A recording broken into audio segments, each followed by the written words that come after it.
Президент России Владимир Путин готов к диалогу с американским коллегой Дональдом Трампом, сообщил президент в интервью журналисту Павлу Зарубину.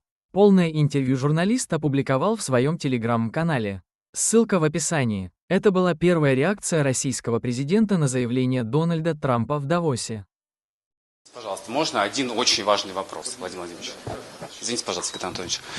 За последние дни вступивший в должность президент США Трамп сделал множество самых разных заявлений о возможной встрече с вами и о перспективах украинского урегулирования.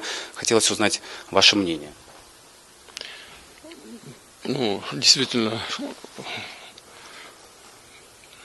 президент Соединенных Штатов сделал много по этому поводу заявлений.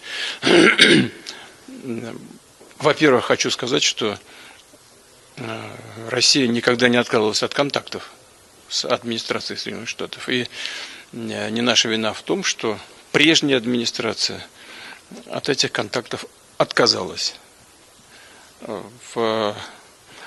С нынешним президентом США у меня всегда были исключительно деловые, но в то же время прагматические отношения и доверительные, я бы сказал. И я не могу не согласиться с ним в том, что если бы он был президентом, если бы у него в 2020 году не украли победу, то, может быть, и не было бы того кризиса на Украине, который возник в 2022 году.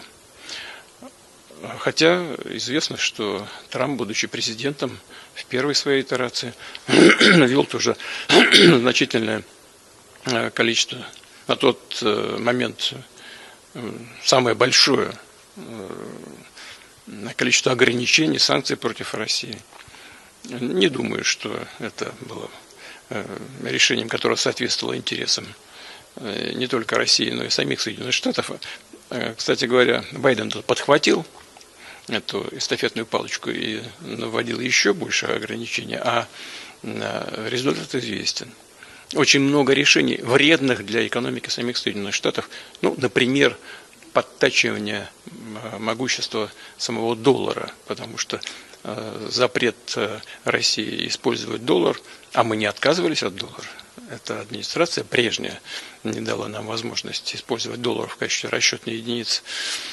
Он, на мой взгляд, это решение наносит очень серьезный урон самим Соединенным Штатам. Сейчас вдаваться в это не будем, но могу только сказать, что мы видим заявление действующего президента о готовности к совместной работе.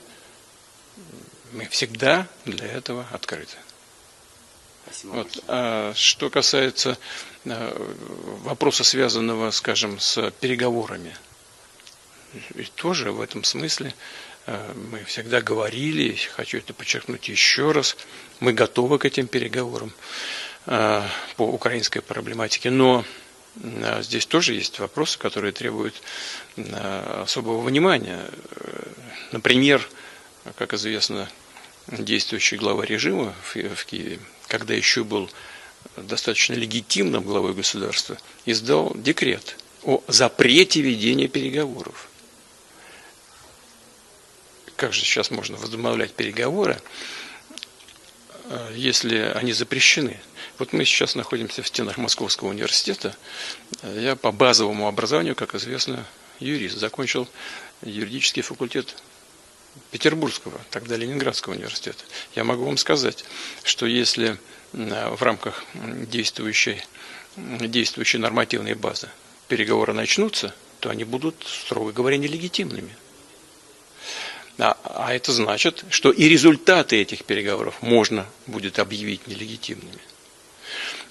Действующий режим в Киеве с удовольствием получает сотни миллиардов от своих спонсоров.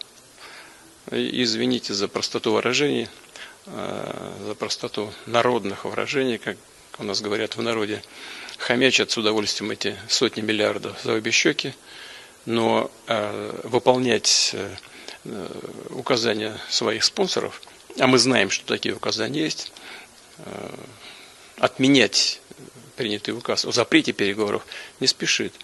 Но я думаю, что в конце концов те, кто платит деньги, должны все-таки заставить его это сделать. И думаю, что ему это сделать придется. Но пока этот декрет не отменен, говорить о том, что могут быть начаты и, самое главное, закончены должным образом эти переговоры, достаточно сложно.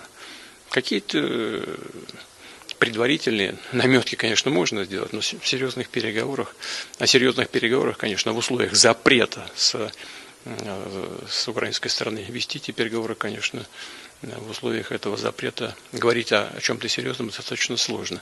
А в целом у нас, конечно, с действующей администрацией может быть достаточно много